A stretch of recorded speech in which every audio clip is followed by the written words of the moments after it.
नमस्कार, सगरमाथा टेलिभिजनको प्रस्तुति एसटिभी च्याटमा यहाँलाई स्वागत छ।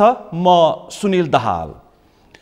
नेकपा माओवादी केन्द्रको केन्द्रीय समितिको बैठक जारी छ।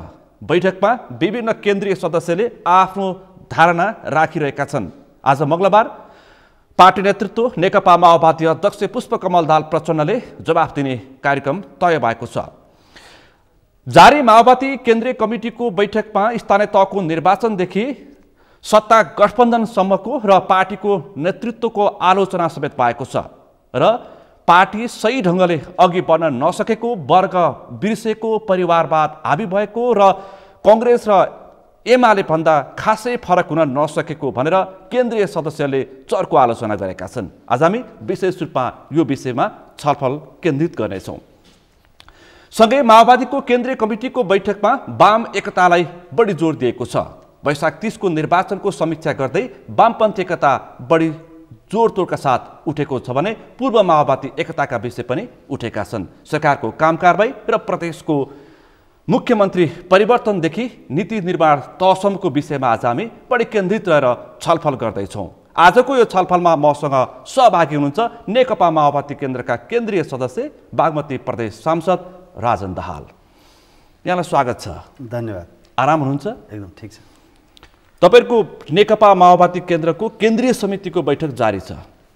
केन्द्रीय समितिका बैठकहरूले यति खुलेर नेतृत्वको आलोचना गरे, भ्रष्ट भयो नेतृत्व, केही सीमित व्यक्ति सीमित नेतालाई कोट गर्दै खुमलटार वरिपरि पुगेपछि डाको छोडेर रोइदिसकेपछि केन्द्रीय सदस्य पाउने अवस्था सिर्जना भयो, पद बिना बस्न नसक्ने अवस्था सिर्जना भयो, पद पाए पार्टीमा बस्ने नभए पार्टी छोड्ने सम्मका चेतावनी नेताले दिन थाले, जो एकदमै लज्जास्पद छ। परिवारवाद र आफन्तवादमा नेतृत्व घेराबन्दीमा पर्दै गएको छ। कङ्ग्रेस र काङ्ग्रेसभन्दा खासै फरक भएन, त्यसकारण वामपन्थी एकतामा जोड दिएका छन्। सँगै अरू थुप्रै विषय प्रसङ्ग छन्, वर्ग बिर्सेका विषयहरू पनि छन् र पदाधिकारी चयनका विषयमा पनि केन्द्रीय सदस्यले खुलमखुला नेतृत्वको सामु आफ्नो मत राखेका छन्। म छलफलीबाट सुरु गर्छु। यस्तै भाव हुन पुगेको हो नेकपा माओवादी केन्द्र? के छ, के बन्छन् माओवादी केन्द्रका केन्द्रीय सदस्यहरू? म छलफलीबाट सुरु गर्छु। ठिक छ, धन्यवाद। जसरी बाहिर विषयवस्तुहरू उठाउनु भएका छन्, त्यसै गरी केन्द्रीय समितिको बैठकमा नेगेटिभली नकारात्मक कोणबाट विषयवस्तुहरू कोही पनि केन्द्रीय सदस्यले उठाउनु भएको छैन। सधैँ अध्यक्ष कमल प्रचण्डले 9 महाधिवेशनको दस्तावेजको पूरक दस्तावेजको रूपमा संक्षिप्त राजनीतिक प्रतिवेदन, विशेष गरी कार्यक्रमिक खालको प्रतिवेदन पेश गर्नुभएको छ र प्रतिवेदनमाथि नै विहङ्गम छलफलहरू जारी छ। आफ्नो कोणबाट चाहिँ केन्द्रीय सदस्य कमरेडले छलफल जारी गर्नुभएको छ र तपाईँले भने जस्तै यसलाई नकारात्मक कोणबाट भन्दा पनि सकारात्मक कोणबाट हाम्रा कमजोरीहरू कहाँ कहाँ भए त्यहाँबाट शिक्षा लिने कुरा र आगामी चाहिँ कमसेकम दिनमा सफल कार्यक्रम र कार्ययोजनासहित अगाडि बढ्ने कुरासहित केन्द्रित छ बैठक। र अरू योभन्दा बाहिर विषयवस्तु उठाउनु भएको देखिन्छ। अहिलेसम्म कति केन्द्रीय सदस्यले आफ्नो मत राखे, आफ्नो धारणा केन्द्रीय समितिको बैठकमा प्रस्तुत गरे र बैठकमा कस्ता कस्ता किसिमका आवाज उठिरहेका छन्? आम नागरिकको चासो के छ भने माओवादीको केन्द्रीय समितिको बैठक अब मङ्सिरको स्थानीय तहको निर्वाचनमा वाम मोर्चा हुन्छ कि सत्ता गठबन्धन हुन्छ र कसरी सुध्रिन्छ, कस्तो हुन्छ भन्ने धेरैको चासो, चिन्ता र अपेक्षा र टीका टिप्पणीको विषय छ। कस्तो कस्तो मत उठिरहेछ? अध्यक्ष कमल प्रचण्डले पेश गर्नुभएको दस्तावेजमाथिको टिप्पणी मौखिक हिसाबले 40 जना कमरेडले हिजो चाहिँ अब त्यसको चाहिँ सुझावहरू पेश गर्नुभयो। अरू कमरेडले लिखित पेश गर्नुभएको छ। हामी सबैले लिखित सुझावहरू पेश गरेका छौँ कि अध्यक्ष कमलले ल्याउनुभएको दस्तावेज जीवन्त छ, गतिशील छ र अहिलेको आवश्यकताको प्रतिनिधित्व गर्छ। यो संक्षिप्त प्रतिवेदन हो र जसको चाहिँ अब व्याख्या विश्लेषण 9 महाधिवेशनकै दस्तावेजसँग जोडिएर आएको हुनाले गर्दा यसलाई कसरी चाहिँ समृद्ध बनाउने र विषयवस्तुको हिसाबले विभिन्न जोडकोणबाट विषयवस्तु उठेका छन्। सारमा अहिलेको वस्तुगत परिस्थितिलाई ठिक ढङ्गले विश्लेषण गर्ने र वस्तुगत सच्चाइलाई आत्मसात गरेर सत्यको जगमा उभिएर फेरि आगामी कार्ययोजना तय गर्ने, कार्यक्रम र कार्ययोजना तय गर्ने, त्योसँग जोडिन्छ। हामीले स्थानीय तहको निर्वाचनको गम्भीर समीक्षा गरेका छौँ।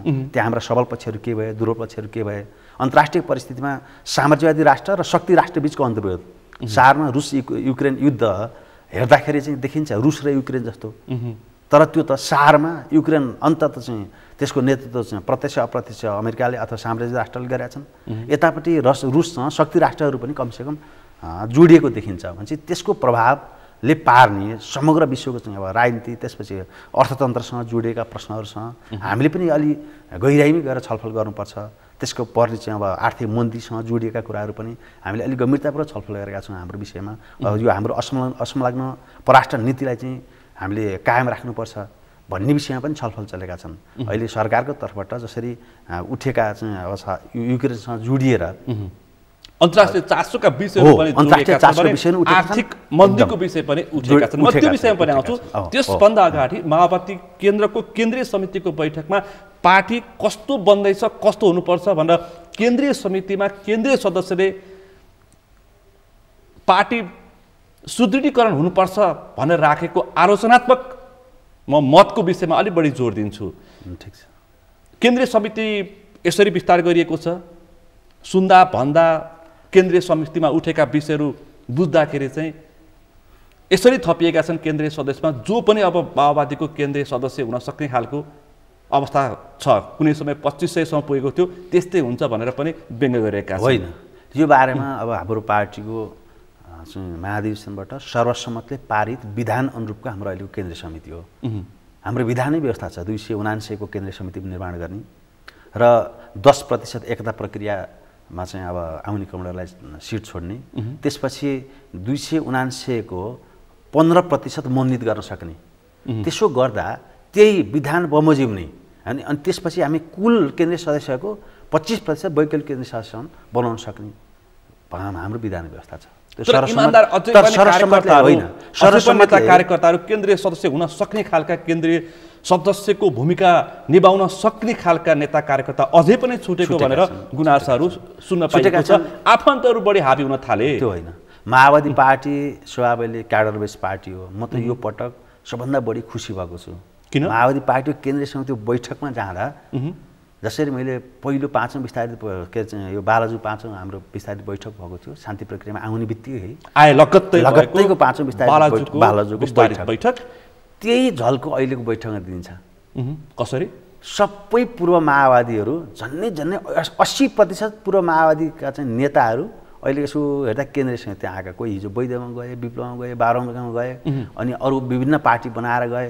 यो पटक आउँदा चाहिँ यस्तो गर्व फिलिङ भयो कि सबै अनुहार देखिए। पुराना साथीहरू पनि पुराना केन्द्रीय समिति सबै फर्केर आएछन्। होइन, माओवादी मेन एउटा माओवादी धारा यही रहेछ होइन। हामी जहाँ गयौँ हामीले पनि क्रान्ति गर्छौँ भने उहाँहरू पनि असल नियतले छुट्नु भएको थियो होइन। तर अन्तत के छ भने क्रान्तिकारी धाराको नेतृत्व कमरेड प्रचण्डले गर्नुहुने रहेछ र साँच्चीकै माओवादी धाराको रक्षा गर्ने कुरा र समग्र चाहिँ परिवर्तन रक्षा गर्ने, विकास गर्ने, प्रयोग गर्ने सन्दर्भमा कुशल नेतृत्व कमरेड प्रचण्डकै रहेछ भन्ने गहिरो आत्मबोधसहित अहिले उहाँहरूको जो उपस्थित देख्दा चाहिँ मैले के फिलिङ गरेँ भने अब स्थानीय निर्वाचनले ठुलो एउटा चाहिँ जवाफ दियो। व्यावहारिक जवाफ के दियो त भन्दा अरू सबै माओवादी धाराहरू चाहिँ घटकहरू निर्वाचनमा गएका थिए। विप्लवजी जानुभयो, अरू चाहिँ बाह्रौँजी र अरू सबै धाराहरू गए निर्वाचनमा।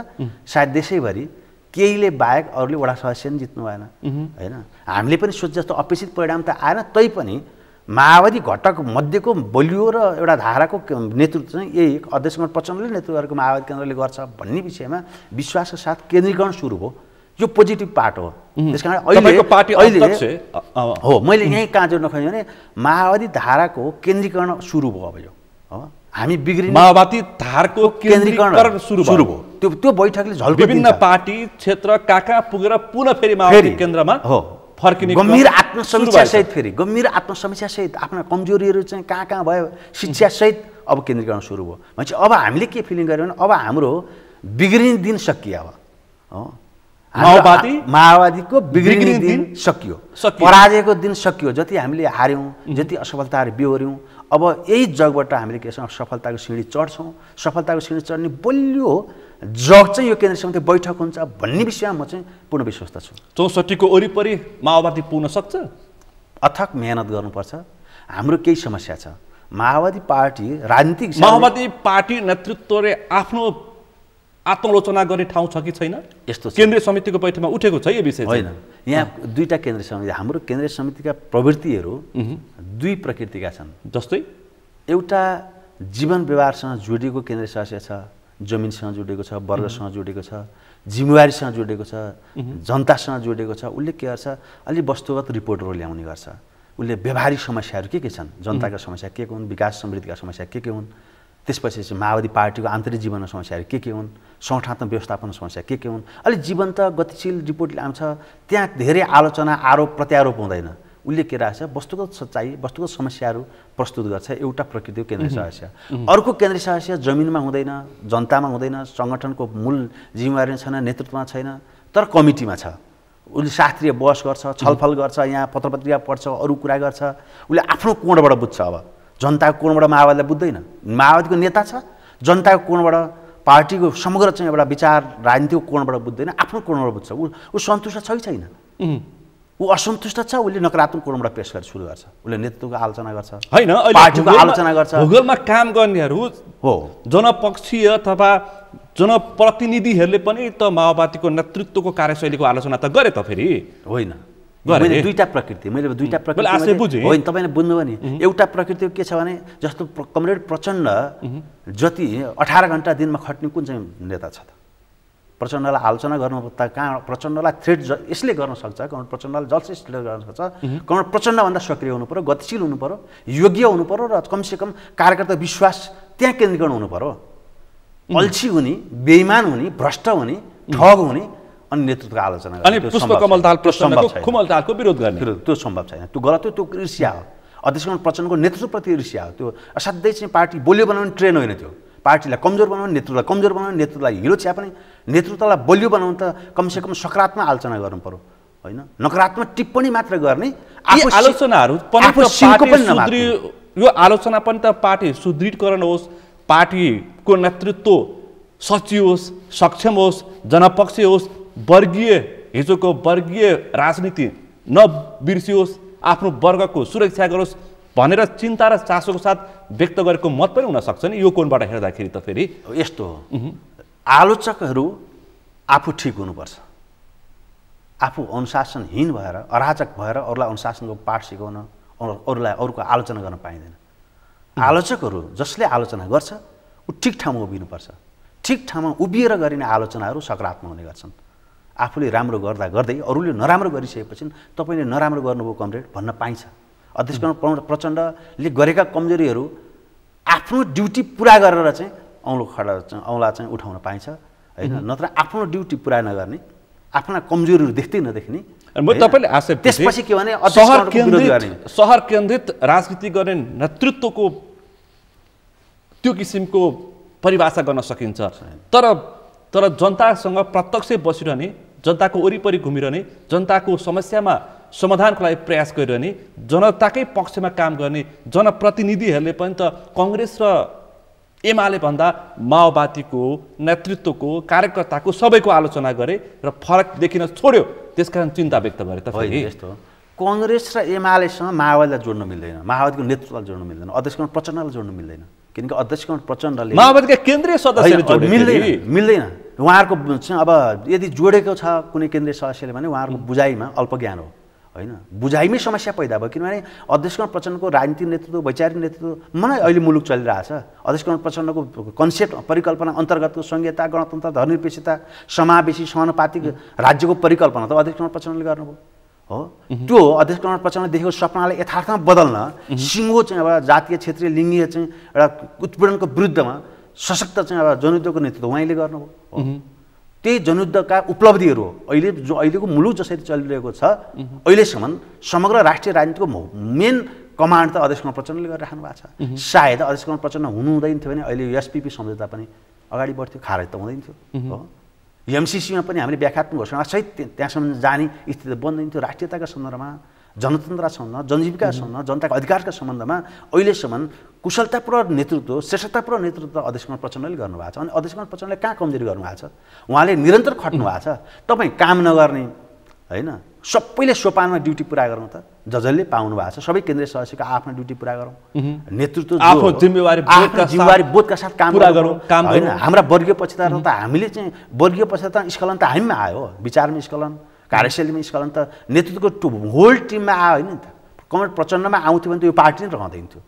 उयो मोहन वैद्यजीले चाहिँ के उहाँको नियत खराब थिएन होला, पार्टी बनाउन सक्नुभयो त। बाबुरामजीले पनि प्रचण्डभन्दा ठुलो पार्टी बनाउन हिँड्न सक्नुभयो त। हिजो 52 सालमा सँगै हतियार बोकेर मर्न र मार्न तयार भएका ती साथीहरू त छुटेका छन्। प्रचण्डले त्यो साथीहरूलाई एउटै छातामुनि गोलबन्द गर्न नसकेको आरोप त प्रचण्डमाथि छ त अहिले पनि त। फेरि यो यस्तो क्रान्ति परिवर्तन सङ्घीय लोकतान्त्रिक गणतन्त्रको यो मुभमेन्ट अभियान हो होइन, विकास र समृद्धिको अभियान हो, समाजवाद प्राप्तिको अभियान हो। यो अभियानमा धेरै थाक्छन्, छुट्छन्, फेरि नयाँ आउँछन्, एउटा चाहिँ गतिमा अगाडि बढ्छन्। तर अध्यक्ष प्रचण्डको नेतृत्व चाहिँ कहीँ थकान महसुस हुँदैन। तपाईँले देख्नुहोस् बिहानदेखि बेलुकासम्म एकपटक एक दिनभरि खुमलटार गरेर हेर्नुहोस्। पक्कै पनि सक्रियतामा त प्रचण्डको सक्रियतामा कसैले आलोचना गरेका छैनन्। अनि बाँकी के हुन्छ त उहाँको सबै कार्यशैली प्रति भने आलोचना गरेका छन्। कार्यशैली समस्या छ त। जस्तो मानुस अहिले बहस चलिरहेछ, अनावश्यक टिप्पणी कमान्डर रेणु दाहाल प्रचण्डकै छोरी भएर आयो त। यो आन्दोलनको भूमिका छैन, गङ्गाको भूमिका छैन, युद्धमा भूमिका थिएन। छोरी केन्द्रीय सदस्य, बुहारी केन्द्रीय सदस्य, ज्वाइँ केन्द्रीय सदस्य, प्रचण्डकी छोरी बुहारी ज्वाइँ योगदान। त्यसो हिजो तपाईँको केन्द्रीय समितिको सदस्यले उठाएको आवाज सशक्त रूपमा उठायो आवाज होइन, छमछामका साथ केन्द्रीय सदस्यमा छोरी र ज्वाइँलाई ल्याइयो, योगदान खोजे होइन, योगदान खोज्छन्। यो बहसको विषय हो। बजारमा विरोधीले उठाएका विषयवस्तुबाट होइन, हाम्रो चाहिँ एन्टिपोलमा उठेका चाहिँ मिडियाहरूले उठाएका विषयवस्तुबाट प्रभावित हुने होइन। सत्य के हो त? सत्यको त अन्वेषण गर्नु पर्यो होइन। सत्यको अन्वेषण 52 सालमा हतियार बोकेर सङ्घर्ष गरेका तिनै नेता कार्यकर्ताले आवाज उठाए हो। त्यहाँ पनि केही न केही हाम्रा समस्या छन्। राजनीति के हुन्छ? विगतप्रति गर्व गर्ने हो, सम्मान गर्ने हो।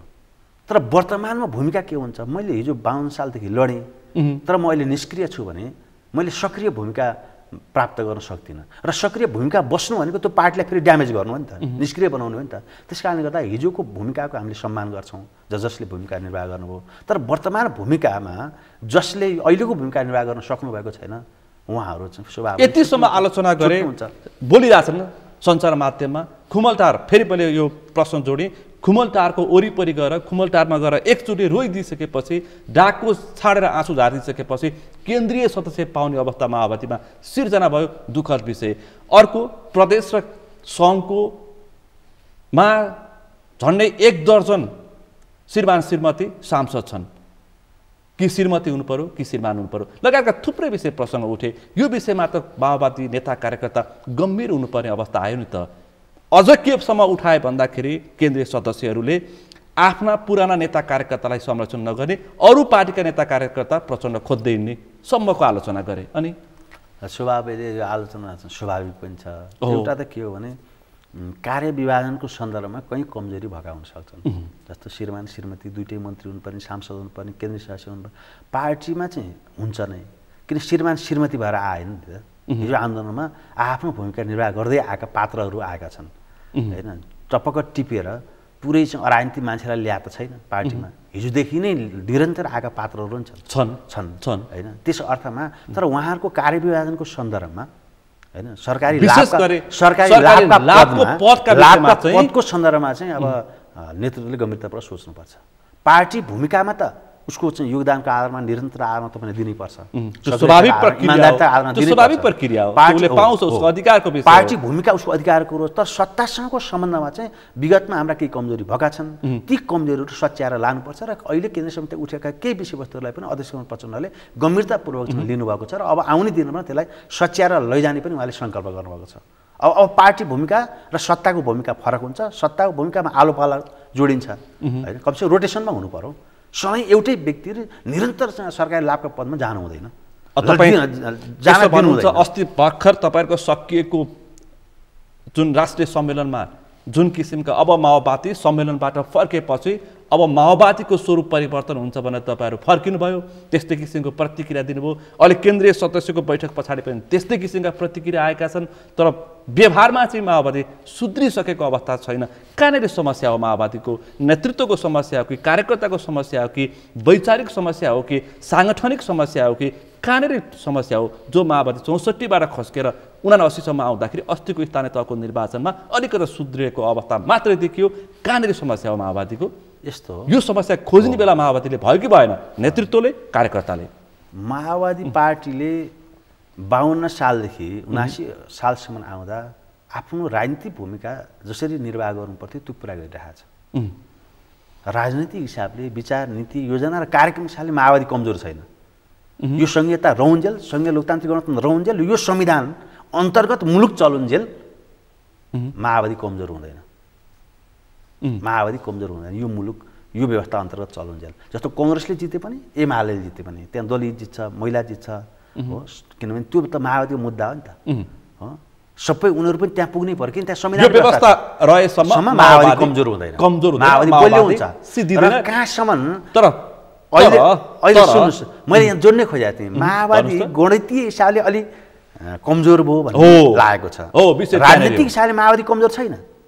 हामी काङ्ग्रेस एमालेको मुद्दामा गएको होइन, कांग्रेस र एमाले माओवादीको मुद्दासँग सहमत भएर संविधान सभासँग सहमत भएर संहिता, गणतन्त्र, धर्मनिरपेक्षता, समावेश, समानुपातिक जो माओवादीको मुद्दा हुन्, जो माओवादीको जनयुद्धबाट स्थापित मुद्दा हुन्, हजारौँको बलिदानको जगमा स्थापित एजेन्डा हुन्, यो एजेन्डामा त उहाँहरू सहमत भएको, हामी सहमत भएन, हामी बुर्जुवा संसदीय व्यवस्थामा सहमत होइन। विचार स्थापित गर्यो, नेतृत्व स्थापित गर्न सकेन। होइन, हाम्रो के छ भने नेतृत्व स्थापित छ। कमल प्रचण्डको नेतृत्वमा अहिले च्यालेन्ज गर्ने कोही पनि छैन, राष्ट्रिय राजनीतिमा पनि छैन।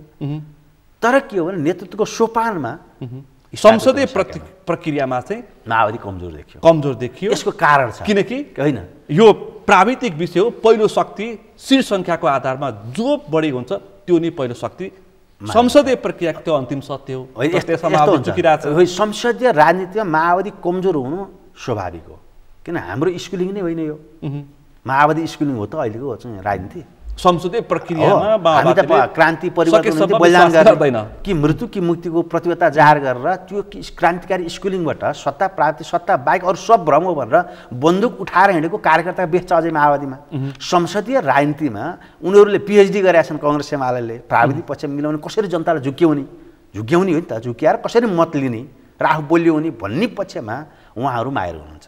अब हामीले त फेरि कांग्रेस र एमाले हामीभन्दा माहिर माओवादी केन्द्र हुँदैछ भनेर प्रतिक्रिया दिन थालेका छन्। होइन, हुनै सक्दैन, सम्भवै छैन। यो राजनीतिमा जनता हामीलाई झुक्याउन नि मिल्दैन, जनतालाई झुक्याउनु मिल्दैन, ढाँट्नै मिल्दैन, किन हामी माओवादी हौँ। माओवादी जे बोल्छन् त्यही गर्नुपर्ने हुन्छ। माओवादी प्रति जनताले यति चासो राखेका हुन्छन्, माओवादीले राम्रो गाडी चढ्यो भने पनि लिएर, माओवादीले गाडी चढ्यो, राम्रो लुगा लगायो भने पनि लिएर, चिटिक्क पर माओवादी हिँड्यो, राम्रो घरमा बस्यो भने पनि माओवादी लिएर बिग्रियो। यतिसम्म जनताले चासो राखेर बसेका हुन्छन् माओवादी नेता कार्यकर्ताको। त्यसकारण दायित्वबोध गर्नु। मैले के बुझिरहेको छु भने माओवादी पार्टी, माओवादीका नेता भनेको हामी चाहिँ सेतो कपडा हो, थोरै दाग लाग्ने देखिन्छ। अरू पार्टी कालो कपडा हो, मैले यो कालो कोट लाएँ, यहाँ जति दाग लाग्यो नि देखिँदैन, तर सेतो हुनु बित्तिकै देखिन्छ। भनेपछि जनताले हामीबाट बढी आशा गरेका छ, जसबाट बढी आशा गरेका छ त्योसँग छिटो रिसाउँछ पनि। जनता अहिले हामीसँग रिसाएर मत अर्कालाई हालिदियो, त्यो अरू राम्रा भएर होइन, माओवादीले राम्रो गर्नु पर्थ्यो सकेन भन्ने जनतालाई गहिरो बोध भएको छ। र पछिल्लो वैधानिक राजनीतिमा हामीले जनताको हित अनुकूलको आचरण गर्न सकिएन, हाम्रो मुख्य समस्या त्यो हो। र म एउटा सिन्धुली जिल्लाको इन्चार्ज पनि छु, तपाईँले देख्नु भएको छ, प्रदेश सांसद पनि छु। तर सिन्धुली जिल्लामा अहिलेको स्थानीय निर्वाचनमा तपाईँले हेर्नुहोस्, हामी पहिलो पार्टी, सबभन्दा धेरै सिट सङ्ख्या जित्यौँ, सबभन्दा धेरै वडा जित्यौँ, सबभन्दा धेरै भोट हामीले आएका छौँ। हारेका ठाउँमा पनि हामीले हेर्छौँ असाध्यै थोरै मतले, होइन, 45 भोट 50 भोटले हारेका वडाहरू छन्, 1 भोटले हारेका वडाहरू छन्। हामीले यहाँ रिकाउन्टिङ गरिरहेको छौँ, 1 भोटले 10 भोटभन्दा मुनि हार्ने धेरै वडा छन्। भनेपछि जनताले अविश्वास गरेको छ त, गरेका छैन। हामी अहिले पनि एकल निर्वाचनमा सत्ता गठबन्धनले हो कि अहिले होइन, ल मानुस माओवादीको एउटै एक्लै शक्तिले हो कि सत्ता गठबन्धनले हो? माओवादी यदि गठबन्धन गर्दैन थियो भने अरू 2टा पालिकामा अध्यक्ष ल्याउँथ्यो, किन हामी गठबन्धन गर्दैन थियो भने हामी 6वटा पालिकामा प्रमुख सहित आउँथ्यौँ एकल। किन अहिले देखियो जहाँ जुन पालिकामा हामीले कांग्रेसलाई प्रमुख दियौँ त्यो पालिका सबै वडा त माओवादीले जितेको छ, हामीले वडामा त सहकार्य गरिनौँ। वडाको जनमतले प्रष्ट भयो कि माओवादी पक्षमा जनमत छ भने त्यसले प्रष्ट हुन्छ, नत्र भने त वडा त कांग्रेसले जित्नु पर्थ्यो। एउटा पनि जितेन, एउटा अध्यक्ष बाहेक अरू केही पनि जितेन। भने गठबन्धन गरेर त सिन्धुलीसँग हामीलाई घाटा हो। भने जनताको इच्छा आकाङ्क्षाको प्रतिनिधित्व गर्दा, जनताप्रति इमान्दार हुने बित्तिकै जनताले हामीलाई साथ छोडेको छैन। त्यो त पछिल्लो उदाहरण त हामीसँग गोर्खै हेरौँ, होइन, रोल्पा रुकुम हेरौँ, सिन्धुली हेरौँ। भनेपछि जनयुद्धका आधार क्षेत्रहरूमा त जनताले हामीलाई साथ त दिइरहेको छ, कमजोर भएको अवस्था छैन। अहिले हाम्रो आगामी निर्वाचन, मैले दावाका साथ यहीँबाट भन्छु, त्यो वस्तुगत सच्चाइ तथ्यसहित भन्छु कि आगामी निर्वाचनमा सिन्धुलीसँग हामी एक्लै प्रतिस्पर्धामा गयौँ भने पनि हामी सहज ढङ्गले जित्छौँ। तपाईँ सिन्धुलीको एउटा पार्टी संयोजक पनि हुनुहुन्छ, इन्चार्ज हुनुहुन्छ, भनेपछि भोलि मङ्सिरको चुनावमा प्रदेश र सङ्घको निर्वाचनमा माओवादी एक्लै प्रतिस्पर्धा गर्न सक्छ? एक्लै त्यो लागत माओवादीले सिन्धुलीमा राख्न सक्छ? एक्लै प्रतिस्पर्धा मात्र होइन, एक्लै प्रतिस्पर्धा गरेर जित्ने तागत राख्छ, जित्ने तागत। प्रतिस्पर्धा गर्ने मात्र होइन, एक्लै प्रतिस्पर्धा गरेर एमालेको यो जुन नेकपा विभाजन भइसके पछाडि एमालेको साङ्गठनिक प्रतिवेदनमा बागमती प्रदेशमा सबभन्दा सुदृढ भएको र सशक्त भएको सिन्धुली जिल्ला भनेर प्रतिवेदनमा तयार भएको छ। त्यो त पछिल्लो स्थानीय निर्वाचनको परिणामले एमाले देखेको नि त। पछिल्लो स्थानीय निर्वाचनमा जे पोजिसन हो त्यो त भर्खरै हामी जनतामा गएका छौँ नि त। परीक्षामा सामेल भयौँ, अग्नि परीक्षामा सामेल भयौँ, को कति पानीमा रहेछौँ भने त जनताले हामीलाई क्लियर मूल्याङ्कन नम्बरै दिइसक्यो त।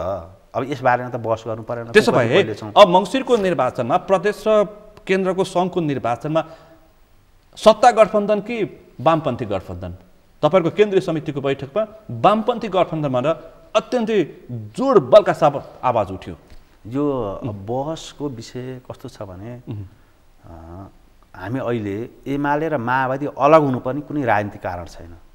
एमाले र माओवादी अलग हुनुपर्ने कुनै राजनीतिक साङ्गठनिक विचार सिद्धान्त छैन। किनभने हामी वैधानिक तरिकाबाटै समाजवादमा जाने त्यो कुरामा माओवादी पनि एकमत छ, एमाले पनि एकमत छ।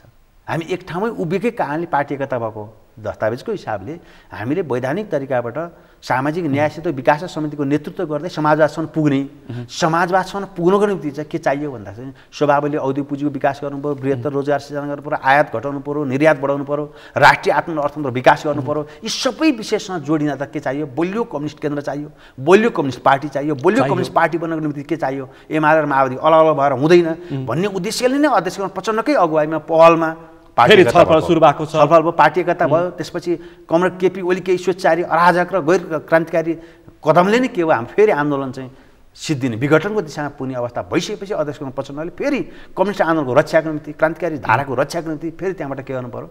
19 बुँदे चाहिँ जबरजस्त असहमति पत्रसहित दर्ज गरेर हामीले फेरि क्रान्तिकारी धाराको नेतृत्व अध्यक्ष प्रचण्डले गर्नुभयो। र अहिले पनि हाम्रो बहस के छ जारी छ।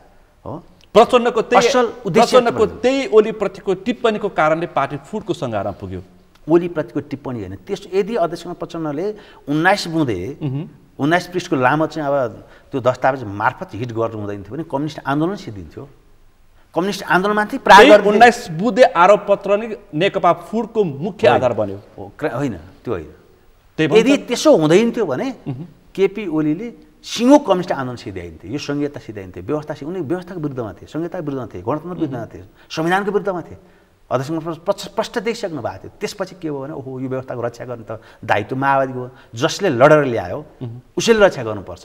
जुन आमाले बच्चा जन्माउँछन् त्यो बच्चाप्रतिको सबभन्दा बढी प्रेम र लगाव त उही आमाको हुन्छ। यो व्यवस्थाको रियल आमा त हामी हौँ होइन, जसले लडेर रगत बलिदान गरेर तयार भएर ल्याएको व्यवस्था भएको हुनाले यसको रक्षा गर्नु अध्यक्ष प्रचण्डको दायित्व हुन्थ्यो। र त्यो दायित्वभित्र बसेरै उहाँले फेरि स्ट्रगल गर्नुभयो। र अहिले कमसेकम यो सङ्घीय लोकतान्त्रिक गणतन्त्र रक्षा भएको छ, यो त ठुलो उपलब्धि हो। नत्र यो अहिले सायद ओलीकै नेतृत्वमा चाहिँ अहिलेसम्म हामी बस्थ्यौँ भने कम्युनिस्ट आन्दोलन पनि सिद्धिन्थ्यो, कम्युनिस्ट पार्टी पनि सिद्धिन्थ्यो, ओली पनि सिद्धिन्थ्यो। यो व्यवस्था केपी शर्मा ओली, माधव कुमार नेपाल, पुष्पकमल दाहाल प्रचण्ड, वामदेव गौतम लगायत वामपन्थी शक्तिहरू 9वटा वामपन्थी शक्तिहरू अब मङ्सिरको निर्वाचनमा एकीकृत भएर जानुपर्छ भनेर छलफल भइरहेछ। फेरि यस्तो छ, ओली हिजो जहाँ थिए अहिले त्यहाँ छैनन्। हिजो प्रधानमन्त्री हिजो बालुवाटारमा थिए, आज बालकोटमा छन्। फरक यति मात्रै हो। होइन, तपाईँले यति हिजो काठमाडौँमा थिए, अहिले भक्तपुरमा छन्। फरक यति मात्रै हो। त्यति होइन। के हो त? होइन, उनले पनि के गरेका छन् भने गम्भीरतापूर्वक बालकोटमा बसेर आत्मसमीक्षा गरिरहेका छन्। ओलीले गर्नै पर्छ, किन यो चाहिँ हिजो उनीभित्र चरम जो अहङ्कार थियो त्यो अहङ्कार अहिले तोडियो। अस्ति स्थानीय तहको निर्वाचनले पुरै चाहिँ तोडिएको छ। यदि त्यो अहङ्कार तोडिएको छैन, त्यो घमण्ड चाहिँ चुलिएको घमण्ड पुरै सिद्धिएको छैन भने छलफलहरू सुरु हुँदैन थिए। र यदि त्यस्तो छैन भने प्रदेश सङ्घको निर्वाचनमा होइन, मैले दावाका साथ भन्छु एमालेको हविगत रियल हविगत प्रदेश सङ्घको निर्वाचनमा देखिन्छ। किन स्थानीय निर्वाचन पनि हालत खराब हुन्छ। किन हुन्छ? म तथ्यसहित भन्छु, केन्द्रको निर्वाचन तथ्यसहित भन्छु। कसरी? कारण के हुन्छ भने स्थानीय निर्वाचन चाहिँ अलि दलीय भन्दा बढी निर्दलीय हुन्छ। त्यहाँ स्थानीय चाहिँ अब सामाजिक लोकप्रियतासँग जोडिन्छ, सामाजिक व्यक्तित्वसँग पात्र हेरिन्छ, तल्लो घर माथिल्लो घर नातागोता सबैसँग जोडिन्छ। स्थानीय निर्वाचनमा धेरै क्लियर पिक्चर आउँदैन। पार्टी भन्दा नै व्यक्ति हेरिन्छ, व्यक्ति बढी बलियो हुन्छ। प्रदेश र सङ्घमा जाँदा त के हुन्छ, पार्टी हेरिन्छ। हो, पार्टी हेरिँदाखेरि जब गठबन्धन हुन्छ, अहिले एमाले प्रति आकर्षण पैदा हुनु पनि कुनै कारण छैन। विचार, नीति, योजना, कार्यक्रम अब ऊ सत्तामा पनि छैन। सरकार हुँदा जाग्ने पार्टी हुन् यी पार्टीहरू, सरकार हुँदा बाहिर गएपछि मुर्झाउने पार्टी हुन्, ओइलाउने पार्टी हुन् होइन। यो त नेचर भयो, क्यारेक्टर बनिसकेको छ, चरित्र बनिसकेको छ। तर उनीहरू कहीँ सरकारमा छैन होइन। सरकार र सत्तामा नभइसकेपछि के हुन्छ, न केन्द्रमा छन् न प्रदेशमा छन्, अब स्थानीय तहमा छन् भनौँ न, स्थानीय तह पनि छैन, नगण्य छन्। तर सिट सङ्ख्याले दोस्रो पार्टी त एमाले नै छ होइन। त्यो त एउटा प्राविधिक पार्ट हो, तर मेन जस्तो मेन मत सङ्ख्यामा पनि कङ्ग्रेसको बराबरीमा छ एमाले। यस्तो हो, मत सङ्ख्याको हिसाबले अहिले यो पटक गठबन्धन भएको हुनाले धेरै हिसाब त हुँदैन। जस्तो माओवादीको मतहरू कङ्ग्रेससँग गयो, अरू पार्टीमा गयो, अरू पार्टीको जोडी, किनभने हामी यो बिचमा गडबड भयो। तर मेन सहर त तपाईँले अनुमान गर्नु, सहरले यो पटक एमालेलाई अस्वीकार गरिदियो, गरौँ मध्यम वर्ग अस्वीकार। कुनै महानगरपालिका उपमहानगरपालिकामा प्रमुख ठाउँमा त कहीँ पनि आएन नि त, आउँदै आएन। त्यसमा एउटा सिङ्गो एउटा सचेत तबका अहिले के छ भने एमालेको विरुद्ध एमाले सहरमा कमजोर भयो। सहरमा त माओवादी झनै कमजोर छ त फेरि होइन। सहरमा माओवादी कमजोर हुनु स्वाभाविक प्रक्रिया हो, किनभने माओवादीको बेस भनेको आधारभूत वर्ग हो, गरिब किसान मजदुरहरू, उत्पीडित वर्गहरू। अनि अरूले बुझ्दा नि त्यसरी बुझ्छ, अलिक मध्यम वर्ग अलिक उच्च वर्गले यो हाम्रो पार्टी होइन, यो गरिबहरूको पार्टी हो भन्ने बुझ्छ। हुन नि हो, फेरि हामी गरिब किसान मजदुरहरूलाई कमजोरलाई बलि बनाउनुपर्छ, विपन्नलाई सम्पन्न बनाउनुपर्छ। त्यसै पनि नबुझौँ हो, होइन 64को निर्वाचनमा त्यसरी बुझिएन नि, होइन त्यो फरक सहरले पनि जिताएर पठाएको त्यो फरक छ। फेरि त्यो फरक छ। 64को निर्वाचनमा धेरै चिज छन् त्यहाँ, त्यो धेरै फ्याक्टरले काम गरेका छन्। संविधान सभाको निर्वाचन पहिलो पटक आउँदाखेरि के हुन्छ भने मध्यम वर्गहरूले पनि एकपटक कङ्ग्रेस र एमाले माओवादी केन्द्रले विश्वास नगरेका पात्रहरू पनि शक्तिशाली अन्य कङ्ग्रेस एमालेका पात्रलाई हराएर संविधान सभामा जितेर आएका थिए। सहरमा यस्तो थियो, 64 सालमै जाँदा के थियो भने सहरसँग हाम्रो सम्बन्ध कमजोरै थियो, किन हाम्रो सम्बन्ध सबै गाउँमै थियो र एमाले र कङ्ग्रेसको सहरसँगको सम्बन्ध बिग्रेको थियो। एमाले र कङ्ग्रेसको सम्बन्ध बिग्रिएको थियो, पत्याउन छोडेका थिए। यिनीहरू काम नलाग्ने थियो, काम नलाग्ने बनाइदिएको थियो ज्ञानेन्द्रले, काम नलाग्ने रत्नपार्का निस्किन नि लाग नहुने बनाइदिइसकेको स्थिति थियो। पहिला चाहिँ अब त्यो मन्त्री दिएर कसैलाई प्रधानमन्त्री बनाइन्छ भनेर मतलब भएको व्यक्तित्व सिधै दिएको थियो। त्यो विश्वास पनि माओवादीले टिकाइराख्न सकेन नि त फेरि सहरको विश्वास भन्दा नि उनीहरूसँग रिसाएको जनमत जसले हामीलाई चाहिँ साथ दियो सहरले, त्यो जनमतलाई सङ्गठनमा बदल्ने तागत माओवादीले राखेन। किनकि जुन दिन माओवादीले जित्यो त्यही दिनबाट माओवादी विरोधी मुभमेन्ट सुरु भयो। माओवादीलाई फुटाउन टुटाउन होइन सबै अन्तर्राष्ट्रिय शक्ति केन्द्रहरू खेले। त्यसपछि वैद्यजीहरू फुटेर जानुभयो, त्यसपछि अब बाबुरामजीहरू, बादलजीहरू, विप्लवजीहरू, यसरी के भने माओवादी धारा बलियोलाई कमजोर बनाउनु त त्यही दिनबाट सुरु हो। कर्ण प्रचण्ड माथि घेरा पनि त्यहीबाट सुरु। यति बलियोवाला माओवादी कसैले सोचेको थिएन होइन। देशी विदेशी प्रतिक्रियाले सोचेकै थिएन माओवादी चुनावमा आइ सकिन्छ। सक्न ल्याएको माओवादीले फेरि माओवादी सक्न संविधान सभा स्वीकारे। फेरि माओवादी बलियो भएर यति बेलासम्म टिक्छ भने हुन्थ्यो भने सायद संविधान सभाको निर्वाचन सक्नको लागि माओवादीलाई सिध्याउन स्वीकारेको वैधानिक तरिकाबाट सिध्याइदिन, संसदको गोलचक्करमा फसाइदिने हो माओवादीले सिध्याइदिने, अनि माओवादी सिध्याइदिने गलत नियत सहितको स्वीकारेको थियो। तर माओवादी सिधिएन किनकि यो संसदीय प्रक्रियामा माओवादी झनै माहिर देखियो। त्यसपछि पुष्पकमल दाहाल प्रचण्डले 5 वटा प्रधानमन्त्री बनाइसक्नु भयो, राष्ट्रपति बनाइसक्नु भयो। यो कसैले सोचेको थिएन माओवादी यो प्रक्रिया आएपछि दारानाङ निकाल्दिने, हतियार निकाल्दिने र माओवादीले सिध्याइदिने। त्यही त केन्द्रीय समितिको बैठकमा अरूलाई मात्रै सत्तामा लाने कि आफू पनि जाने भन्ने केन्द्रीय सदस्यहरू उठाए प्रश्न होइन। हाम्रो धेरै यसमा अज्ञानता अल्पज्ञान पनि छ। हाम्रो उद्देश्य अहिले सत्तामा जाने भन्दा नि सत्ता व्यवस्था टिकाउने। यो व्यवस्था टिक्दै गएपछि जनता बलशाली हुन्छ। जनता बलशाली भइसकेपछि जनताले टिकाउँछ व्यवस्था। माओवादी सिधै पनि यो व्यवस्था टिकाउँछ किनकि जनताको व्यवस्था बनाउनु पर्यो, जनता अभ्यस्त हुनु पर्यो। यो व्यवस्थामा यो व्यवस्था कम्युनिजमसँग इन्टरलेटेड छ। समाज शासन जानको निम्ति चाहिँ संविधानले कहीँ रोकेका छैन। घाँस बास कपासको ग्यारेन्टी गर्न संविधानले रोक्दैन। शिक्षा स्वास्थ्य रोजगार ग्यारेन्टी गर्न संविधानले जहाँ मौलिक हकहरूमा लेखेको छ। यो संविधान त जनताको संविधान हो। 90% चाहिँ माओवादी संविधान हो, 10% मात्र छोडिएको छ हामीले। शासकीय स्वरूपमा प्रत्यक्ष कार्यकारी राष्ट्रपति छोड्या हामीले, न्याय प्रणालीमा चाहिँ हामीले छोड्या। दुईटा बाहेक निर्वाचन प्रणालीमा पूर्ण समानुपाती हुनुपर्छ भन्ने हाम्रो मान्यता थियो, सम्झौता गरियो मिश्रितमा। अहिले त जनताले महसुस गरेछ नि यो निर्वाचन प्रणाली महँगो भयो, यो निर्वाचन प्रणाली गरिब छैन सक्नु भयो। अब लड्नसँग एउटा अध्यक्ष लड्नलाई 20 लाख रुपैयाँ चाहियो, खर्च हुने भयो। यो केन्द्रको प्रदेश र सङ्घमा लड्न 6 करोड रुपैयाँ चाहियो। निर्वाचन प्रणाली बारेमा हामीले जे कांग्रेस र एमालेका नेताले बोल्न थालिसके। हामीले जे राखेका थियौँ निर्वाचन प्रणालीको सन्दर्भमा त्यो त ठिक रहेछ नि त। पूर्ण समानुपातिक निर्वाचन प्रणाली भए त खर्चिलो हुँदैन, पार्टी चुनावमा जान्छ, सकिन्छ। त्यहाँ अहिले त के भयो भने यस्तो अस्वस्थ प्रतिस्पर्धा छ, सबै दलाल भ्रष्टहरू ठेकदारहरू खोज्नुपर्ने स्थिति भइसक्यो, पुँजीपतिहरू खोज्नु। तिनै व्यक्तिहरू माओवादीमा हाबी हुन थाले। माओवादी मात्र हाबी अर्को त चिन्ता पछि गर्छु म। अहिलेको यो समस्या त हामीले विधिमा विचारमा खोज्नु पर्यो नि त। यो समस्या कहाँबाट पैदा भयो? पैसा उनीहरूले टिकट पाउने, ठेकेदारले टिकट पाउने, मेन पावरको व्यवसायले टिकट पाउने, बिचौलियाले टिकट पाउने, त्यस्ता व्यक्तिहरू चाहिँ नेतृत्वको वरिपरि हुने, जो इमान्दार हिजो तपाईँहरूसँग हतियार सहित लडेका मान्छेहरू चाहिँ खाडी पुग्नुपर्ने होइन। अहिलेको चिन्ता यही होइन। यस्तो छ, मैले अघि नै भने जनताको हित अनुकूलको आचरण गर्न सकिएन। त्यसकारण अहिलेको नयाँ ढङ्गले नेतृत्व जनतामा स्थापित हुन सकेन, सोसलाइजेसन हुन सकिएन। सामाजिक बलियो सङ्गठन बनाउनु भने त पैसा चाहिँदैन नि, चाहिन्छ विचारले जित्नु पर्यो, बलियो होइन। हिजो बलियो पार्टी बलियो विचार हुँदाखेरि त जनता मर्न तयार भयो, अहिले भोट हाल्न तयार हुँदैन।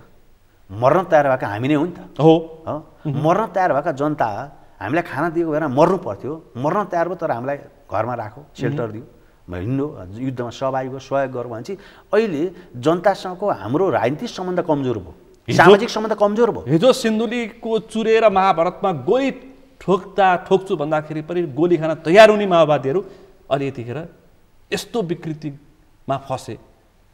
यसको त्यो त फेरि अरूले होइन, फेरि कांग्रेस एमाले आलोचना गर्छन् क्या। विडम्बना यहाँनिर छ, कांग्रेस एमाले आलोचना गर्ने ठाउँमा एमाले माओवादी पुग्यो, यो चाहिँ सोचनीय विषय बन्दैछ क्या। यसको कारण के भयो भने नि भ्याकुम खाली त हुँदैन। मैले मेरो भूमिका पुरा गर्न सकिनँ भने यो ठाउँ अरू कसैले लिन्छ, स्वाभाविक हो। तपाईँ आफ्नो भूमिका पुरा गर्न नसक्ने अनि पार्टीमा चाहिँ अब सब दलालहरू भ्रष्टहरू बेइमानहरू बिचौलियाहरू आयो भनेर आलोचना गरेर मिल्छ?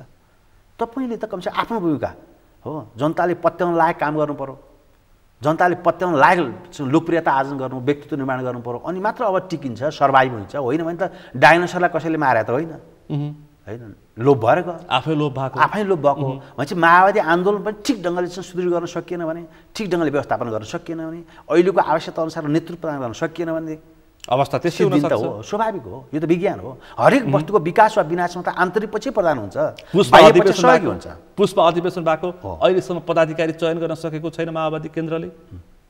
लोकेन भन्नुहोस् त, पुष्प अधिवेशन तपाईँहरू सकेर जानुभएको होइन जाडोको मौसममा, अहिले गर्मीको यो बर्खाको मौसममा तपाईँहरू काठमाडौँ आउनु भएको छ, पदाधिकारी छैनन्।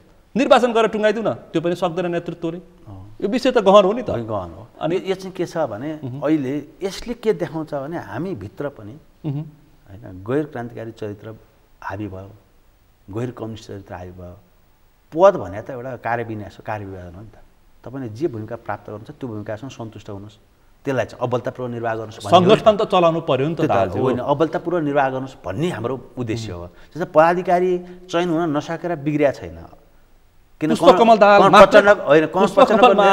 खटिनुपर्छ। हेर्नु त स्थानीय प्रचण्डको नेतृत्व बलशाली छ होइन, त्यो सोपानमा पदाधिकारी निर्माण हुन्थ्यो, त्यो नेतृत्व निर्माण श्रृङ्खला विकास हुन्थ्यो भन्ने अपेक्षा हो। तर हाम्रो अहिले पनि केन्द्र समिति जबरजस्त मैले अस्ति पनि राखेको थिएँ, तपाईँको मतमा सुन्दै थिएँ, मैले के राखेको थिएँ भने कमसेकम पदाधिकारी चयन हुनैपर्छ। अब गर्ने सके तपाईँहरू सरसम्म अध्यक्षमा प्रचण्डले प्रस्ताव ल्याउनुहोस्, सकिएन भने आन्तरिक जनवादको अभ्यास गरौँ न। कमिटीमा आन्तरिक जनवादको अभ्यास गऱ्यो भने पनि अहिले पदाधिकारीले टुङ्गो लगाउने, थाई कमिटी पोलिट ब्युरो टुङ्गो लगाउने, सङ्गठन चुस्त दुरुस्त बनाउने, कमसेकम जनताको पक्षमा काम गर्न लायकको नेतृत्व निर्माण गर्ने, नेतृत्व श्रृङ्खला निर्माण। हेर्नुहोस् त, पदाधिकारीमा केन्द्रमा अध्यक्ष, वरिष्ठ उपाध्यक्ष, 1 महासचिव, 2 उपमहासचिव, 3 सचिव, 1 कोषाध्यक्ष रहने व्यवस्था छ।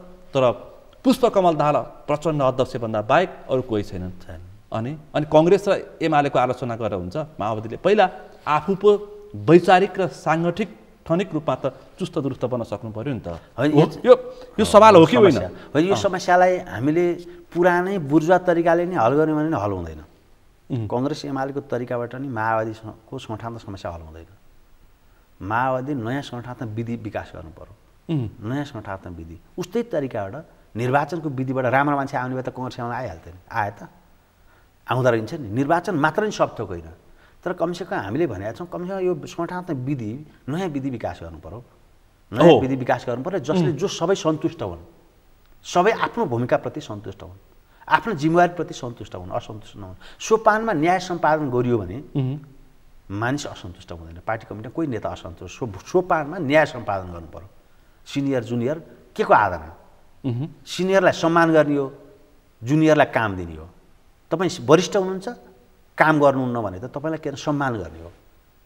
कनिष्ठ हुनुहुन्छ तर अहिलेको आवश्यकता प्रतिनिधित्व गर्न सक्नुहुन्छ, काम गर्न सक्नुहुन्छ, तपाईँलाई काम दिनु पर्यो, भूमिका दिनु पर्यो। त्यसमा अब वरिष्ठ लिडरहरूले पद ओगट्ने होइन, पद ओगटेर बस्ने होइन। केन्द्रीय समितिमा वरिष्ठ नेताले पद ओगट्ने अथवा कुनै पनि पदीय पदमा पुग्दाखेरि, लाभको पदमा पुग्दाखेरि बोल्न सक्ने व्यक्ति पुग्नु पर्यो। हिजो कुनै ठाउँमा मैले त्यहाँ बसेको थिएँ, म उमेरले यति भएँ उति भएँ भन्ने आधारमा होइन, अहिलेको सान्दर्भिकता अनुसार अरू दलसँग प्रतिस्पर्धा गर्ने हिसाबले मान्छे पठाउनु पर्यो, व्यक्तिको चयन हुनु पर्यो, नेतृत्व छनौट हुनु पर्यो भनेर आवाज उठ्यो नि। होइन, अहिले यस्तो छ, वरिष्ठलाई सम्मान गर्नुपर्छ, वरिष्ठलाई सम्मान, कनिष्ठलाई काम, कनिष्ठलाई काम काम भूमिका दिनु पर्यो। चाहे त्यो पदाधिकारीमा, थाई कमिटीमा, पोलिटिकल क्षमता हेरेर अब त्यसो नगर्ने दिन सक्नु पर्यो। हो, त्यसो नगर्ने भने यो पार्टी गतिशील हुँदैन, जीवन रहँदैन। यो विघटन दिशातिर जान्छ, कसैले नचाहे नि जान्छ। अध्यक्ष प्रचण्ड एक्लैले कति थ्याउनुहुन्छ? 68-69 वर्ष पुगिसक्नु, उमेरको कुरा पनि आउँछ, स्वाभाविक प्रक्रिया, प्राकृतिक नियमसँग जोडिन्छ। त्यहाँ अध्यक्ष प्रचण्डले पनि के गर्नु, खोइ त यो पटक कोसिस 30औं वर्ष भयो पुष्पकमल दाहालले नेतृत्व गरेको पार्टीमा, खोइ त अरू नेता अर्को दोस्रो पुस्ता तेस्रो पुस्ता तपाईँहरूको हातमा आइपुग्नुपर्ने नेतृत्व यो सन्दर्भमा चाहिँ होइन, मेरो अलिक भिन्न मत छ। नेतृत्व पुस्तान्तरण हुँदैन, हस्तान्तरण हुँदैन होइन। नेतृत्व विचारले लिड गर्ने हो। तपाईँले थ्रेड गर्न सक्नु पर्यो। मैले अघि नै पनि सकारात्मक निषेध गर्न सक्नु पर्यो। नेतृत्वको इच्छा राख्नेहरूले दोस्रो तेस्रो पुस्ताले नेतृत्वलाई चुनौती दिन सक्नु पर्यो। त्यो पनि सकारात्मक निषेध भन्छु मैले, ध्वंसात्मक होइन। षड्यन्त्र गरेर होइन, अपमानित गरेर, आलोचना गरेर उहाँलाई सिध्याएर आफू उठ्ने भन्ने हुँदैन। सिधा भन्दाखेरि काम गरेर नेतृत्वमा स्थापित हुन सक्नु पर्यो, विश्वास जितेर। हो, सम्बन्धित जुन नेतृत्वले नेतृत्व छोड्दैछ त्यस्ता विकास हुन सकेन त्यस्ता नेतृत्वहरू। न दोस्रो पुस्तामा त्यस्तो देखिन्छ, न तेस्रो पुस्तामा देखिन्छ। यो नेतृत्वको निर्माण भनेको अब कसैको चाहनाबाट हुँदैन, यो त सङ्घर्षकै बिचबाट, परसङ्घर्षकै बिचबाट, अन्तसङ्घर्षकै बिचबाट निर्माण हुने कुरा हो। ऐतिहासिक आवश्यकतासँग जोडिन्छ। होइन, कमल प्रचण्ड बन्छु भनेर लागेका पुष्पकमल दाहाल प्रचण्डलाई पनि विश्रामको आवश्यकता देखिँदैछ। छ स्वाभाविक प्रक्रिया। तर अहिले चाहिँ अब हामीले कमल अध्यक्षको सहयोगी भूमिका निर्वाह गर्न सक्छौँ, लिडरसिपको भूमिका निर्वाह गर्ने तागत चाहिँ अझै हाम्रो पार्टीभित्र सिर्जना भएको छैन। सहयोगी भूमिका निर्वाह गर्न सक्छौँ। कमजोरी नेतृत्वको कमजोरी हो कि अथवा नेता कार्यकर्ताको कमजोरी? हाम्रो कमजोरी, हाम्रो मेहनत पुगेन, हाम्रो भूमिका पुगेन। हामीले अहिले छाहारी जस्तो भयो कि, छाहारी अध्यक्ष प्रचण्डको छाहारीमा बसेपछि छाहारी मुनिको बिरुवा त फस्टाउँदैन, फस्टाउँदैन होइन। अब त्यो अध्यक्ष प्रचण्डले जान्छ, अध्यक्ष प्रचण्डको रुखभन्दा मुनतिर कुनै पनि रुख बिरुवाहरू फस्टाउँदैन। त्यस कारण तपाईँले चासो राख्नु पर्यो, बरको छेउमा अर्को बर पनि अब तपाईँहरू फस्टाउन सक्नु पर्यो। अध्यक्ष प्रचण्डले छाहारी दिन कम गर्नु पर्यो, हामीले छाहारी खोज्न कम गर्नु पर्यो। स्वतन्त्र ढङ्गले नेतृत्व निर्माण गर्ने, नेतृत्व विकास गर्ने, जनताको चाहिँ इच्छा आकाङ्क्षा प्रतिनिधित्व गर्ने, राष्ट्रिय आवश्यकता प्रतिनिधित्व गर्ने त्यो क्षमता, त्यो ल्याकत चाहिँ अब हामीले राख्नु पर्यो। अनि मात्र हामीले ड्राइभ गर्न सक्छौँ। अध्यक्ष प्रचण्ड पछि नेतृत्व गर्ने तागत त्यसले मात्र राख्न सक्छ जसले चाहिँ अब अलिक जीवन्त गतिशील ढङ्गले चाहिँ आफ्नो भूमिका एक्स्ट्रा भन्छ नि, अतिरिक्त भूमिका निर्वाह गर्न सक्ने मान्छे मात्र नेतृत्वमा आउँछ। अब सामान्य जस्तातस्तै सामान्य सरहका मान्छेहरूबाट लिडरसिपको अपेक्षा पुरा हुँदैन। मानिदिनु पर्यो नेतृत्व भनेर, कसैले मानिदिनु पर्यो, कार्यकर्ताले मान्नु पर्यो, जनताले मानिदिनु पर्यो, विश्वास गरिदिनु पर्यो, अन्य नेतृत्व हुन्छ। स्वघोषित नेता त हुँदैन अब हिजोको जस्तो।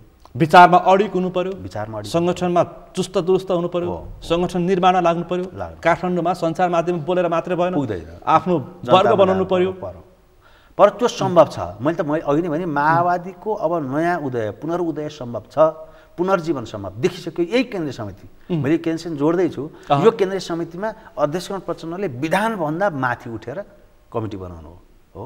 जस्तै 20% युवा भनेको झन् 26-27% युवा हालिदिनु भएको छ, 40 वर्ष मुनिका। दलित 13%, 15% हाल्ने भनेको अझ बढी हालिदिनु भएको छ, 19% जति छ। महिला 35-33% हो संविधान व्यवस्था, 35% भनेको अहिले हाम्रो केन्द्रीय समितिमा 121 जना त महिला हुनुहुन्छ। तपाईँले भन्नुभयो यो 200 मान्छे केन्द्रीय समिति ठुलो भन्नुभयो, समावेशी भन्नु। मुस्लिम 4% मुस्लिम भनेको झन् 9% मुस्लिम हुनुहुन्छ।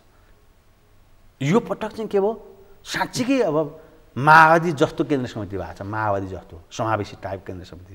हिजो चाहिँ माओवादी जस्तो थिएन, सबै एउटै चाहिँ जातको चाहिँ केन्द्रीकरण हुन्थ्यो होइन। दलित, महिला, जनजाति, मधेसी, मुस्लिमहरूको उपस्थिति मात्र हुन्थ्यो। तर फेरि आलोचना गर्नेहरूले फेरि यसरी आलोचना गरे कि नेतृत्वको खल्तीबाट आए। खल्तीबाट उहाँले पर्या के भयो भने तपाईँले अघि नै भन्नुभयो छुटे वरिष्ठ भन्नुभयो, छुट्ने भयो। 40 वर्ष मुनिका चाहिँ अब 20% ल्याउँदा त छुट्छ हो। महिला 40% ल्याउन थालेपछि त छुट्ने नै भयो। स्वभावले पुरुष हिँडेको थियो अलिक बढी होइन, पुलिस सिनियर पनि थिए। सिनियर पुरुष छुटे, जुनियर महिला आए। मुस्लिम 4% खोज्दा स्वभावले छुटे, दलित 15% छोड्दा स्वभावले छुटे। भने अहिलेको पार्टी निर्माण प्रक्रियासँग जोड्दा समाजको चाहिँ हाम्रो जुन सामाजिक अवस्था, जातीय अवस्था जस्तो छ त्यही आधारमा पार्टीको केन्द्रीय समिति प्रतिनिधित्व गराउने क्रममा केही छुटे। फेरि माधव नेपालले नेतृत्व गरेको पार्टी नेकपा एकीकृत समाजवादीसँग एकताको घनीभूत छलफल भइरहेछ। फेरि पनि केन्द्रीय सदस्य बन्न सक्छ। छलफल कहाँ पुगेको छ? केन्द्रीय समितिको बैठकमा प्रचण्डले के भन्नुभयो भने यस्तो छ, एकताको बारेमा अहिले हामीले सोचे एकता भन्दा पनि ध्रुवीकरण खोजिरहेका छौँ। ध्रुवीकरण भनेको क्रान्ति, वामपन्थी एकता कि वामपन्थी ध्रुवीकरण? क्रान्तिकारीको केन्द्रीकरण गर्नु पर्यो। त्यो औपचारिक एकता पुरानै तरिकाको एकताबाट गति पैदा नहुने भयो, देखियो। त्यसले त्यसबाट शिक्षा लिनुपर्ने हुन्छ। अब क्रान्तिकारीको केन्द्रीकरण हो, ध्रुवीकरण हो, त्यसपछि एकता हो होइन। हामीले एकतामा हतार गर्दैनौँ, बरु संयुक्त मोर्चा होइन, वाम गठबन्धन बनाएर हामी जान सक्छौँ। सम्भव छ, असम्भव भन्ने छैन।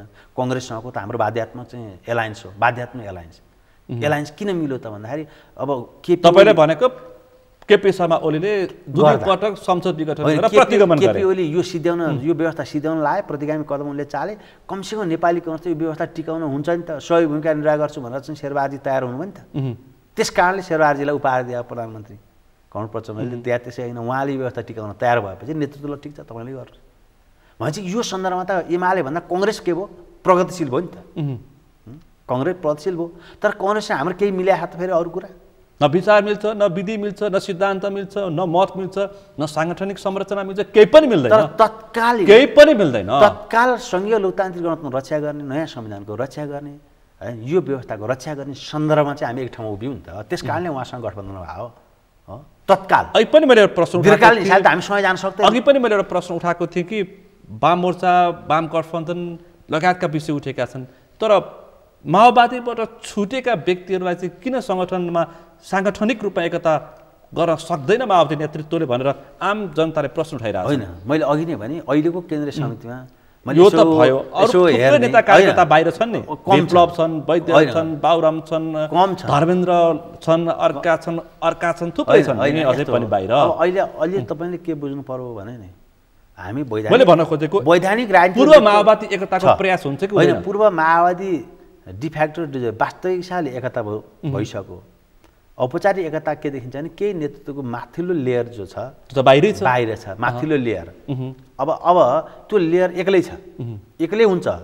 अब फेरि तपाईँकै जिल्लाको वरिष्ठ नेता सिपी गजुरेल बाहिर हुनुहुन्छ, तर मैले भने उहाँहरू एक्लै हुनुहुन्छ। जनमत छैन। जनमत किन छैन भने उहाँहरू त अब उल्टो बाटो हिँडेपछि जनमत कहाँबाट पैदा हुन्छ? उल्टो बाटो हिँड्नु भयो नि त। सुल्टो बाटो हिँडे पो प्रचण्ड संसदीय दलको भाषमा फसे, उनीहरूको आरोप। प्रचण्ड संसदीय दलको भाषा फसे, अब यस्तो चङ्गुलमा फसे प्रचण्ड फर्कन नसक्ने अवस्थामा छन्।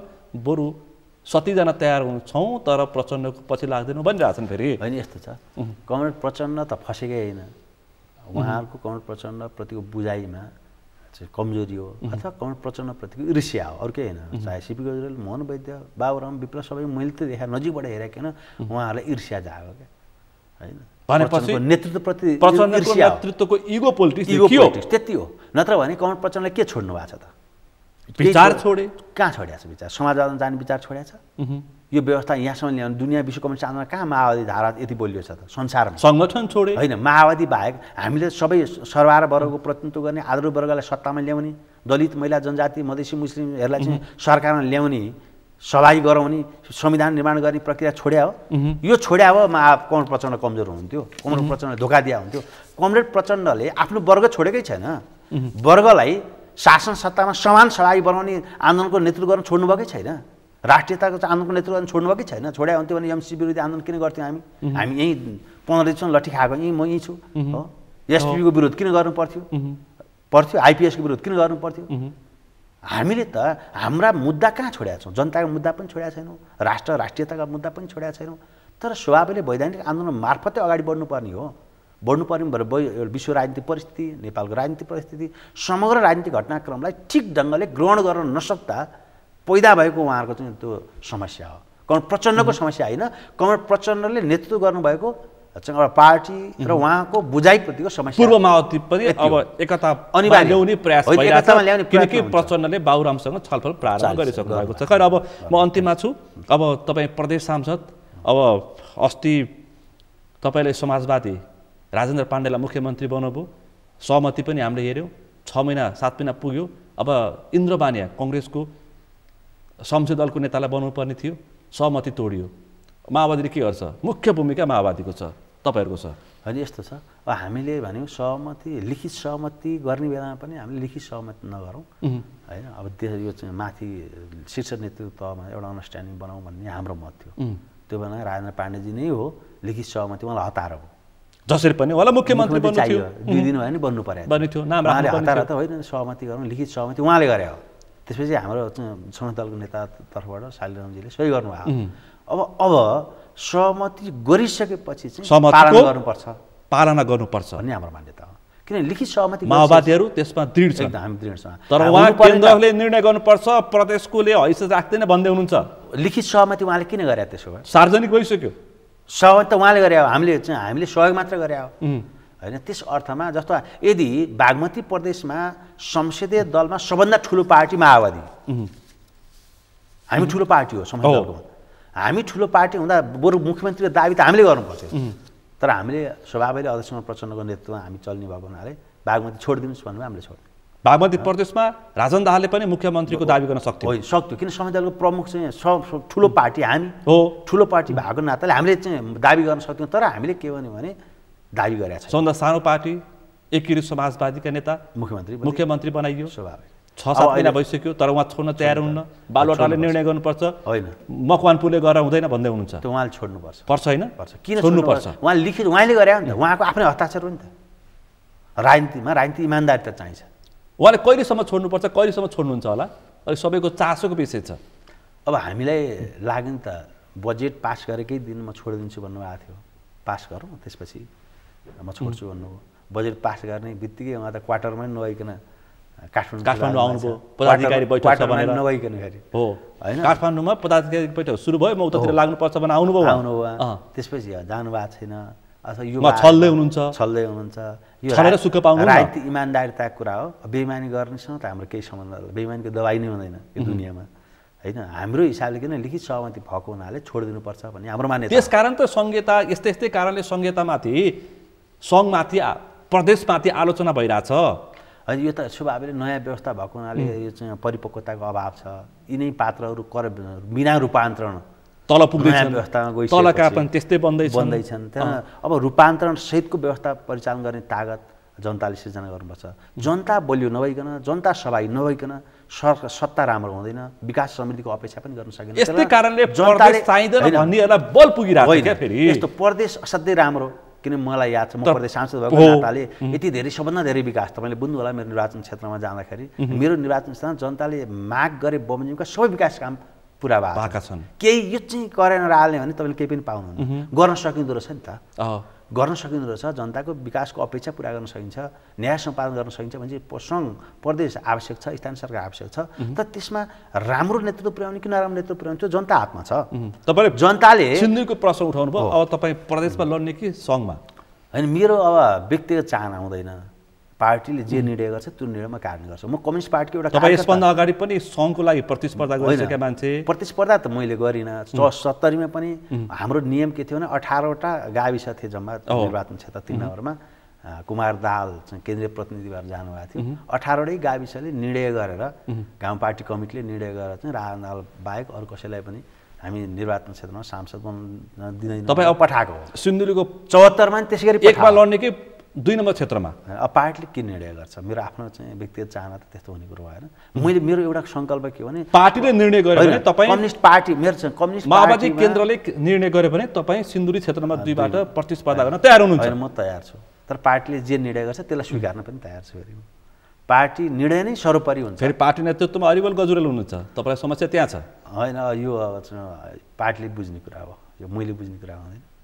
होइन अध्यक्ष कमल प्रचण्ड पनि नजिकबाट अब बुझिराख्नु भएको छ मेरो चाहिँ अब चाहना त अध्यक्ष कमल प्रचण्डै गएर लड्दै हुन्थ्यो चर्चा पनि छ फेरि होइन लडै हुन्थ्यो चर्चा पनि छ फेरि बरु म चुनावमा उठ्दिनँ नउठिकन पार्टी नेतृत्व गरेर किन उठ्नै पर्छ सांसदै बन्नुपर्छ मन्त्री नै बन्नुपर्छ भन्ने होइन प्रचण्ड सिन्धुली क्षेत्र नम्बर 2 मा जाने चर्चा चाहिँ के हो तपाईँले के बुझ्नु भएको छ होइन हाम्रो अपेक्षा हो चर्चा भन्दा नि कुरा गर्नु भएको छ अध्यक्षले अध्यक्ष प्रचण्डलाई अब सामान्य अध्यक्षले गर्नु भएको छैन मैले चाहिँ होइन कमसेकम तपाईँले अब सिन्धुली एकपटक सिन्धुलीबाट उठ्दै किन उहाँ जनयुद्धका आधार क्षेत्रहरूबाट रोल्पाबाट उठ्नुभयो होइन अब चाहिँ यता काठमाडौँबाट पनि उठ्नुभयो चितवनबाट पनि उठ्नुभयो एकपटक सिन्धुलीको नेतृत्व स्थापित गर्ने कि बाहिरबाट नेतृत्व लाने अस्ति हामीले लीलामणि पोखरेल लग्यौँ कहिले को लान्छौँ कहिले रामकाकी लान्छौँ होइन कति लाने सिन्धुलीले यस्तो हो कमरेड प्रचण्ड बाहिर होइन नि त कमरेड प्रचण्ड हाम्रो क्रान्तिको एउटा चाहिँ आदर्श लिडर हो हुनाले त्यो क्रान्तिको आधार क्षेत्र सिन्धुली परेको हुनाले एकपटक लिडरसिपले चाहिँ अध्यक्ष कमलले लिडरसिप लिँदा राम्रै होला त्यहाँ विकास समितिको अझ बढी बल पुग्छ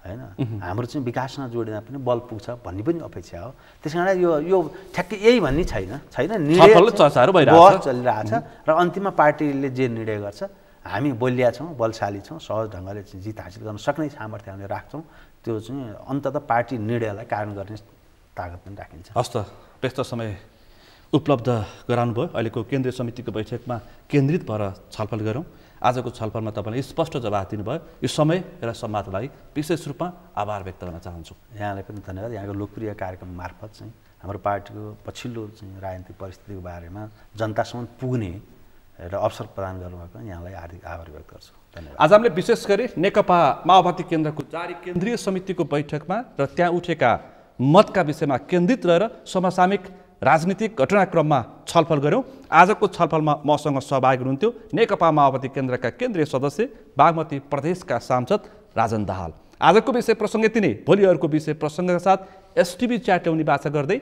म सुनिल दाहाल पनि बिदा चाहन्छु सगरमाथा टेलिभिजन हेर्दै गर्नुहोला नमस्कार